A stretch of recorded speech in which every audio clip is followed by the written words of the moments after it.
अस्सलाम वालेकुम दोस्तों, आज मैं आप लोगों के साथ बहुत मज़ेदार और टेस्टी सी कैरी की चटनी बनाने की रेसिपी शेयर करने जा रही हूँ। जो बहुत मज़ेदार और टेस्टी बनती है और बिल्कुल झटपट और फटाफट से हम इसको तैयार कर सकेंगे। ये इतनी इजी और आसान रेसिपी है और इसको हम किसी भी तरह से खा सकते हैं, चावलों के साथ, पराठों के साथ, नान के साथ, हर तरह से हम इसको एंजॉय कर सकते हैं। ये इतनी टेस्टी है।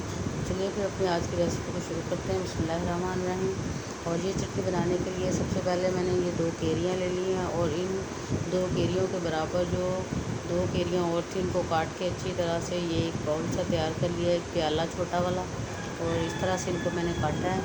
साथ ही थोड़े से स्पाइसेस रखे हुए हैं, इनमें कलवंजी, सौंफ और मेथी दाना मैंने बिल्कुल हाफ़ टी स्पून के बराबर ये तीनों चीज़ें इक्वल क्वांटिटी में ले ली हैं। और ये गुड़ की पेसी रखी हुई है, थोड़ी सी चीनी है। इन दोनों में से एक चीज़ हम डालेंगे जो आपको पसंद आए, और अगर आपको गुड़ पसंद है तो पीस के आप उसको भी डाल सकते हैं। और मैं इसमें चीनी ऐड कर रही हूँ, इसलिए गुड़ में स्किप कर दूँगी।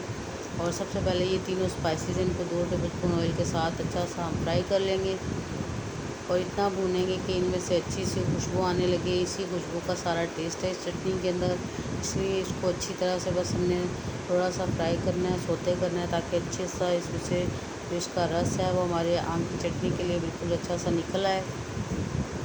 ये अच्छे से भुन गए और अब इनके अंदर मैं ये कैरियाँ जो काटी हुई थी आम, कच्चे आम, इनको इसके अंदर डाल लूँगी और थोड़ा सा हम सौते करेंगे और इतना भूनेंगे कि ये बिल्कुल नरम पड़ जाएं और अच्छी तरह से गल जाएं। बस 2-3 मिनट के लिए हम इसको भूनेंगे और अच्छी तरह से इसको भूनने के बाद मैं इसके अंदर 1.5 कप के बराबर पानी डाल लूँगी। ये करीबन बिल्कुल नरम पड़ गई हैं, अच्छी तरह से सौते हो गई हैं और अब इनके अंदर मैं पानी डाल लेती हूँ। और 1.5 कप के करीब ये मैंने पानी माप के रखा हुआ था और ये डाल लिया इसके अंदर। और अब थोड़े से स्पाइसेस डालेंगे इसके अंदर और बहुत ज़्यादा पानी नहीं डाल लेना, वरना हमारी कैरियाँ बहुत ज़्यादा गल जाएंगी और बिल्कुल भी गुम हो जाएंगी, नज़र नहीं आएंगी। इसलिए थोड़ा सा खड़ा खड़ा रखना, इसलिए 1.5 कप के बराबर बस पानी मैंने डाला है, इससे ज़्यादा इसके अंदर पानी हम नहीं डालेंगे। और साथ ही अब इसके अंदर थोड़ा सा मैं नमक 1/4 टीस्पून के बराबर नमक इसके अंदर डाल रही हूँ और साथ ही 1/4 टीस्पून के बराबर लाल मिर्च पाउडर डाल लिया है। स्पाइसेस थोड़े कम रखेंगे ताकि हम जब इसको बिल्कुल अलग भी खाना चाहें तो ये बिल्कुल चटपटी, मज़ेदार से और टेस्टी से तैयार हो, तो इसलिए बिल्कुल कम रखी मैंने नमक मिर्च इसके अंदर। और अब इसके अंदर ये चीनी ऐड कर लेंगे, मैंने गुड़ ऐड नहीं किया। और अगर आप गुड़ ऐड करना चाहें तो गुड़ को तोड़ कर, पीस कर तो फिर डालिएगा, फिर फटाफट से हमारी चटनी तैयार हो जाएगी।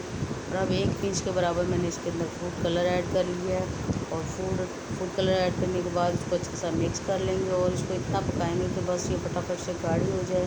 क्योंकि पानी हमने बिल्कुल मुनासिब रखा है 1.5 कप के बराबर, तो इसलिए हमें इनको बहुत ज़्यादा पकाने की ज़रूरत नहीं है। बिल्कुल बस इसको थिक करना है, 5-7 मिनट के अंदर अंदर हम इसको अच्छा सा थिक कर लेंगे। और आप देख सकते हैं कि अभी से 2 उबाल ही आए हैं और अच्छी सी थिकनेस आनी शुरू हो गई इसके अंदर।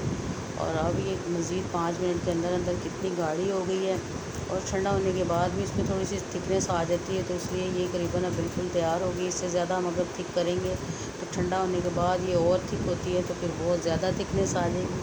तो इसलिए बस अब ये तैयार है, इसको मैं डिश आउट कर लेती हूँ। और आपके सामने अब मैंने इसको डिश आउट कर लिया है। बहुत मज़ेदार, टेस्टी सी, झटपट से तैयार होने वाली आम की चटनी मैंने बिल्कुल तैयार कर ली है। और ठंडा होने के बाद व्यूअर्स इसकी थिकनेस डबल हो जाती है, तो इसलिए ये आप देख सकते हैं अभी भी गर्म है, लेकिन थोड़ी देर बाद जब ये और ज़्यादा ठंडी हो जाएगी तो थिकनेस बहुत ज़्यादा हो जाएगी। तो इसलिए ये मैंने इसलिए थोड़ा सा पतला रखा है इसको। और उम्मीद है कि आपको मेरी ये रेसिपी अच्छी लगी होगी। और अगर आपको ये मेरी रेसिपी अच्छी लगे तो बस आपसे मेरी रिक्वेस्ट है कि मेरे चैनल को सब्सक्राइब कीजिएगा और वीडियो को ज़्यादा से ज़्यादा शेयर कीजिएगा। और आने वाली हर रेसिपीज़ को देखने के लिए साइड पे लगे हुए बेल आइकन को प्रेस कीजिएगा। तो फिर मिलेंगे बस नई रेसिपी के साथ, तब तक के लिए अल्लाह हाफ़िज़।